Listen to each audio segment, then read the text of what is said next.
Assalamualaikum warahmatullahi wabarakatuh. Salam dan bahagia. Bapak dan Ibu guru hebat, tanpa terasa tiba juga kita pada modul 3.1, pengambilan keputusan berbasis nilai-nilai kebajikan sebagai pemimpin. Pada kesempatan kali ini, izinkan kami untuk menyampaikan koneksi antar materi. Sebelumnya, perkenalkan saya Setia Rohmat Catur Cahyadi, calon guru penggerak Kabupaten Bintan Angkatan 7, didampingi oleh Ibu Suryanti SPD sebagai pengajar praktik dan Ibu Meli Restuti SPD MM sebagai fasilitator.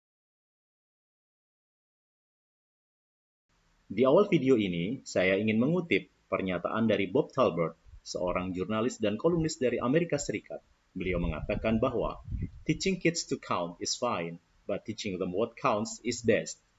Jika diartikan dalam bahasa Indonesia, mengajarkan anak menghitung itu baik. Namun mengajarkan mereka apa yang berharga atau utama adalah yang terbaik.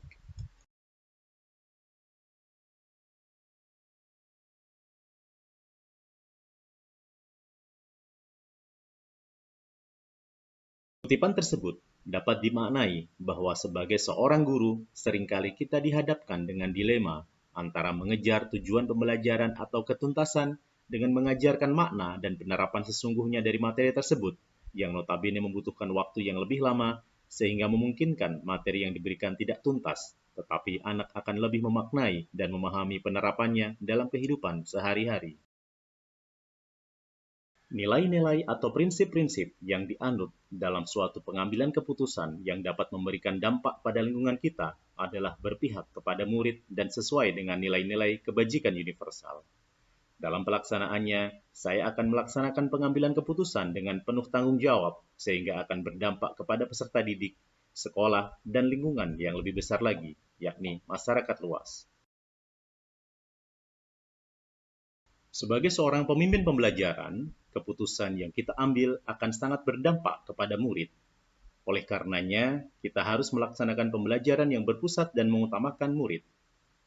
Kita harus menerapkan pembelajaran sosial dan emosional untuk melatih sikap dan tanggung jawab murid dalam mengambil keputusan. Pembelajaran bermakna dan pembentukan karakter mulia juga menjadi hal yang utama. Filosofi Ki Hajar Dewantara memiliki keterkaitan yang sangat erat dengan Pratap Triloka dalam pengambilan keputusan seorang pemimpin. Filosofi tersebut adalah Ingarso Sung Tulodo, Ing Madyo Mangunkarso, dan Tutwuri Handayani. Ingarso Sung Tulodo berarti di depan mampu memberikan teladan. Seorang guru sebagai pemimpin pembelajaran dalam mengambil keputusan sebaiknya penuh dengan berbagai macam analisis dan pertimbangan. Hal ini disebabkan keputusan yang diambil akan dijadikan contoh bagi murid-muridnya, baik dalam kelas maupun di dalam sekolah. Ing Madyo Mangunkarso bermakna di tengah mampu membangun karsa atau kemauan atau semangat. Keputusan yang diambil seorang guru sebagai pemimpin pembelajaran hendaknya bisa mempertimbangkan dan memberikan karsa, kemauan, dan semangat bagi murid-muridnya. Dan Tutwuri Handayani berarti memberi dukungan dari belakang. Intinya adalah bahwa dari belakang, keputusan yang diambil seorang guru sebagai pemimpin pembelajaran hendaknya mampu memberikan dukungan fisik dan dukungan moral kepada murid-murid di sekolahnya. Nilai-nilai yang ada dalam diri kita tentu saja berpengaruh pada prinsip-prinsip pengambilan keputusan yang akan diambil. Ketika seorang guru sudah kehilangan idealismenya dan mengutamakan kepentingan pribadi, atau seorang guru sudah tidak lagi menerapkan nilai kejujuran dalam kesehariannya, maka dalam pengambilan keputusan bukan tidak mungkin guru sebagai pemimpin pembelajaran akan lebih mengutamakan kepentingan pribadinya dibandingkan dengan tanggung jawabnya.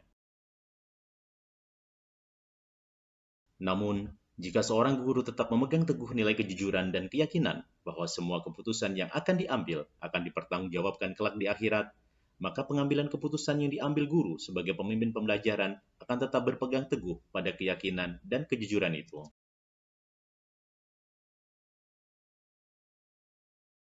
Pendampingan yang diberikan pendamping atau fasilitator saat sesi coaching tentu saja sangat membantu guru sebagai pemimpin pembelajaran dalam mengambil keputusan. Pada sesi coaching, guru sebagai coach mampu mengeksplor berbagai solusi optimal serta mengembangkan potensi yang dimilikinya. Tentunya, hal ini akan berimbas pada menghasilkan keputusan yang berpihak pada murid dengan tetap mengoptimalkan potensi yang ada dalam diri murid. Pembahasan studi kasus yang fokus pada moral atau etika sebelum mengetahui paradigma dilema, prinsip resolusi, dan 9 langkah pengambilan keputusan, pembahasan kasus lebih ditekankan pada nilai-nilai yang dianut oleh guru dengan mempertimbangkan lingkungan yang ada. Selain itu, pembahasan juga hanya berdasar intuisi dari keyakinan yang dianutnya.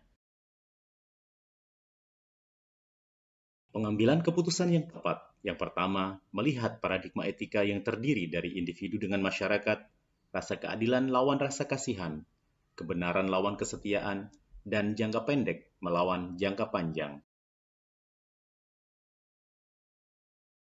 Kedua, prinsip resolusi yang terdiri dari berpikir berbasis hasil akhir, berpikir berbasis peraturan, dan berpikir berbasis rasa peduli. Ketiga, 9 langkah pengambilan keputusan yang terdiri dari 1. Mengenali nilai-nilai yang saling bertentangan. 2. Menentukan siapa yang terlibat. 3. Mengumpulkan data yang relevan.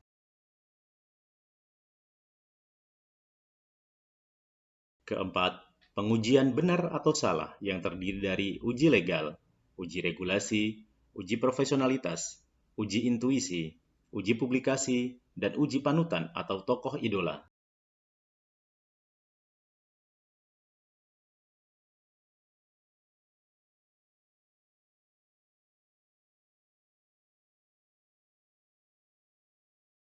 Kelima, pengujian paradigma benar lawan benar. Keenam, melakukan prinsip resolusi. Ketujuh, investigasi opsi trilema. Kedelapan, membuat keputusan. Dan yang kesembilan, lihat kembali keputusan dan refleksikan.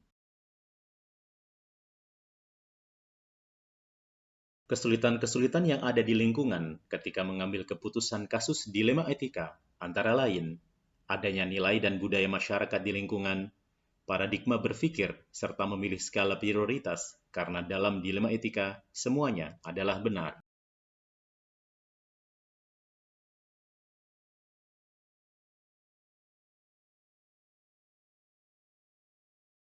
Keputusan yang tepat tentu saja akan berdampak pada terciptanya lingkungan yang positif, kondusif, dan nyaman.